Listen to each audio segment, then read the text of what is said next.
You know that feeling when you're watching a foreign film and you're so hooked that you completely forget you're even reading subtitles?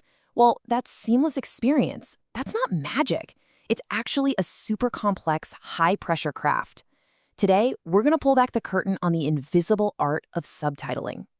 So, here's our game plan. First, we'll dive into why this is a true invisible art. Then we'll feel the pressure in A Race Against Time and unpack the Subtitler's Toolkit. After that, we'll look at how subtitlers bridge cultural divides, and we'll wrap it all up with why this is really all about the art of rewriting.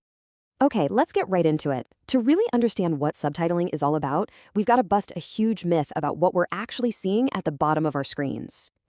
This take from way back in 1973 kind of shows you an old school view that subtitles are, a poor substitute for the real thing, only good for speed readers. But honestly, that perspective completely misses the incredible skill and artistry that's going on. Right, so to get the art, you have to define it right. It's a translation practice, sure, but check out the scope. It's not just what people are saying. It's the text messages on a character's phone, signs on a building, song lyrics, even key sounds. It's a complete linguistic transfer of the movie's entire world. And that brings us to the most crucial point. This is not simple word-for-word transcription, no way. It's a creative, demanding act of rewriting.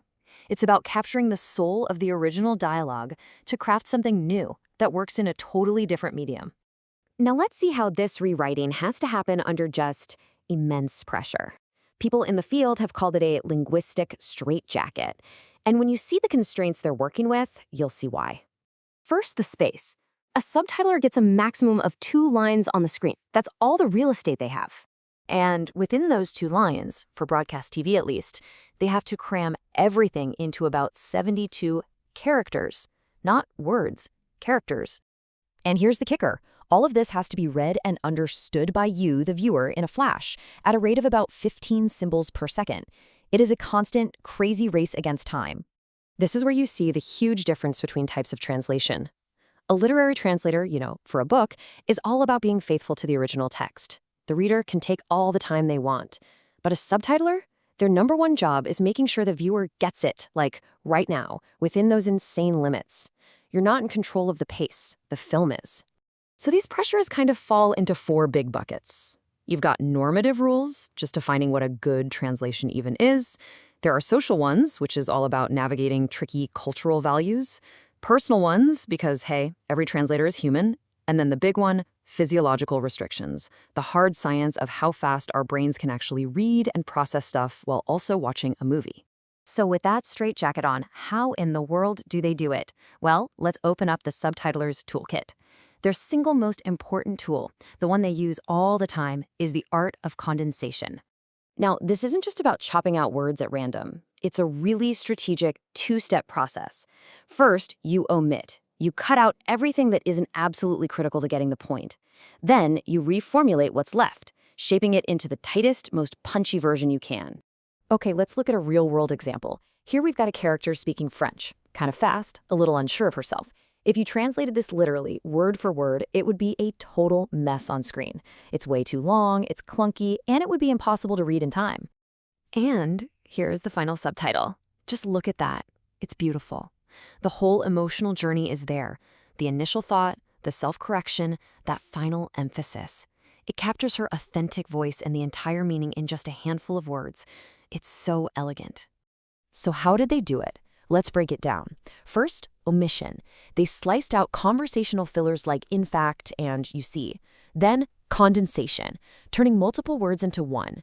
And finally, the most powerful tool, reformulation. That whole clunky phrase about being wrong becomes the smooth, natural, realized I didn't. Genius! Now, this stuff leads us to an even bigger challenge, because sometimes the problem isn't just about space saving. It's about translating things that have no direct equivalence in another language. It's about translating culture itself. So here's the problem. What do you do with a joke or a historical reference or just a cultural idea that your audience just won't get? If you translate it literally, you create what's called cognitive dissonance. It just confuses the viewer, yanks them out of the story, and totally kills the moment. The subtitler has to become a cultural broker. Now this This is just brilliant. In the original Russian movie, a character makes a joke by taking a famous old Soviet song about 3 tank men and swapping in the word Nazis. For a Russian audience, that's an instant laugh. For anyone else, it means nothing. So the subtitler had this genius idea to find a cultural equivalent, 3 blind mice, and do the exact same thing, swapping blind for Nazi. The structure is the same, the joke is preserved, and the moment lands perfectly.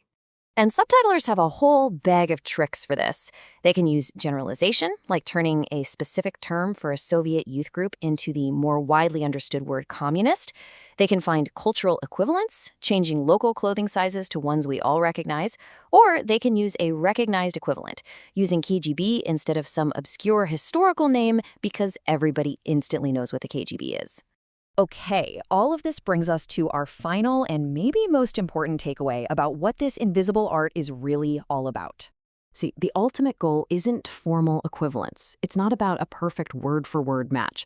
The goal is what we call dynamic equivalence. The real question isn't, is this a faithful translation? It's, does the audience reading the subtitles have the same emotional reaction as the audience who understood the original? So in the end, subtitling is this elegant act of rewriting. It's a craft that's designed completely around you, the viewer. It's a constant high-wire act, balancing those harsh constraints of time and space with the creativity you need to recreate meaning, emotion, and culture, all in just a few perfectly chosen words. So I'll leave you with this thought.